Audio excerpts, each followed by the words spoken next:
ኢትዮጵያ ውስጥ ሆኖ በውጪ ምንዛሬ ክፍያ ለመፈጸም የሚያስችል ዓለም አቀፍ የክፍያ ካርድ ማግኘት ተፈቀደ። የኢትዮጵያ ብሔራዊ ባንክ የውጭ ምንዛሬ ሂሳብ አካውንት ያላቸው ደንበኞች የቪዛና የበረራ ትኬት ማቅረብ ሳይጠበቅባቸው ለዓለም አቀፍ የበይነ መረብ ኦንላይን ግብይቶች የሚውል የውጭ ምንዛሬ ክፍያ ካርድ እንዲያገኙ ፈቀደ። የውጭ ምንዛሬ ሂሳብ ለመክፈት ተቀምጦ የነበረው $100 የግዴታ ተቀማጭ ገንዘብም እንዲቀር ተደርጓል።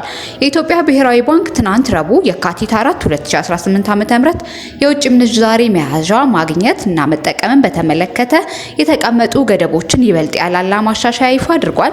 ብሔራዊ ባንክ አዲሶቹን ለውጦች ይፋ ያደረገው በሐምሌ 2016 ዓ.ም ባወጣው የውጭ ምንዛሬ መመሪያ ላይ ማሻሻያ ማድረግ ነው።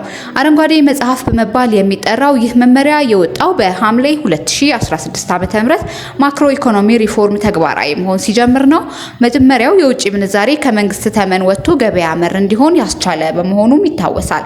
አሁን የተደረገ ለውጥም ማክሮ ኢኮኖሚ ሪፎርሙን ተከትሎ በውጭ ምንዛሬ ላይ የተደረጉ ለውጦች አካል እንደሆነ ብሔራዊ ባንክ ትናንት ባወጣው መግለጫ አስታውቋል። አዲሶቹ ማሻሻያዎች የውጭ ምንዛሬ ገበያን የበለጠ ለማጎልበት በማሰብ ተግባራዊ እንደሆኑም ገልጿል። ከዚህ ቀደም በነበረው አሰራር ባንኮችና የውጭ ምንዛሬ ቢሮዎች ዓለም አቀፍ የክፍያ ካርዶችን መስጠት የሚችለው ወደ ውጪ ለሚጓዙ ደንበኞቻቸው ነበር። የውጭ ምንዛሬ የሚጫንበትን ይህን ካርድ ማግኘት የሚፈልጉ ሰዎች የውጭ ጉዞ ትኬትና ቪዛ ማቅረብ ይጠበቅባቸው ነበር። ይህም ኢትዮጵያውያን ከዓለም አቀፍ የበይነ መረብ ኦንላይን የግብይት መድረኮች እቃዎች እንዳይሸምቱ ወይም የሚፈልጓቸው አገልግሎቶች ለማግኘት የደንበኛ ምዝገባ ሰብስክሪፕሽን እንዳይፈጽሙ አድርጓቸው ቆይቷል።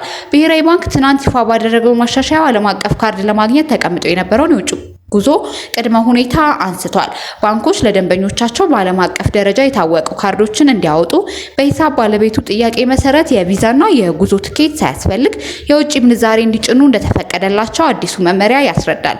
ባንኮች የሚሰጡት ካርድ ለውጭ ሀገር ክፍያ፣ ኤሌክትሮኒክስ ግብይት ጭምር የሚያገለግል እንደሚሆን ብሔራዊ ባንክ ገልጿል። የባንኩ መግለጫ እንደሚያስረዳው ዓለም አቀፍ ካርድ ማውጣት የሚችሉ የውጭ ምንዛሬ አካውንት ያላቸው ደንበኞች ናቸው። ብሔራዊ ባንክ በተመሳሳይ የውጭ ምንዛሬ ሂሳብ ለመክፈት ተቀምጦ የነበረው $100 አነስተኛ ተቀማጭ እንዲቀር ወስኗል።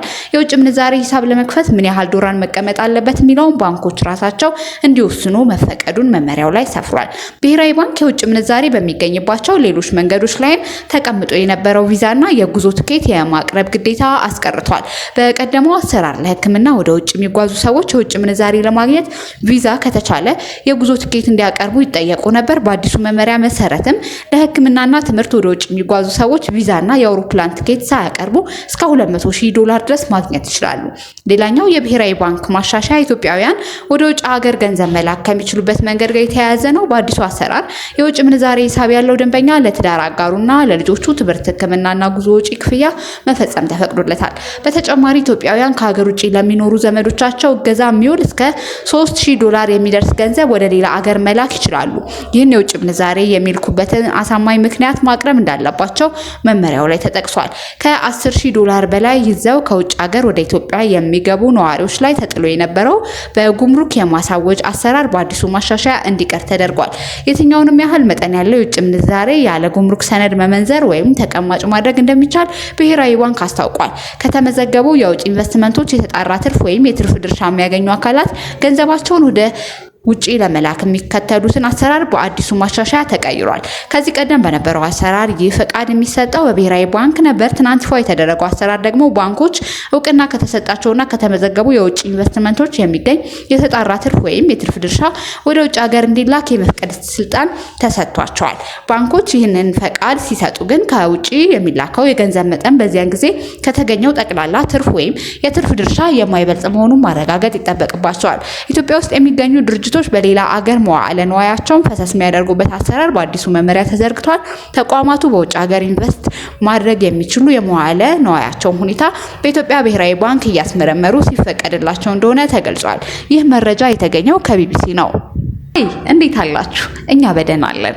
ዛሬ በቆዳ ቀለማቸው ብቻ ስለሚገደሉት የታንዛኒያ አልቢኒዎች ጥቂት እናወራለን።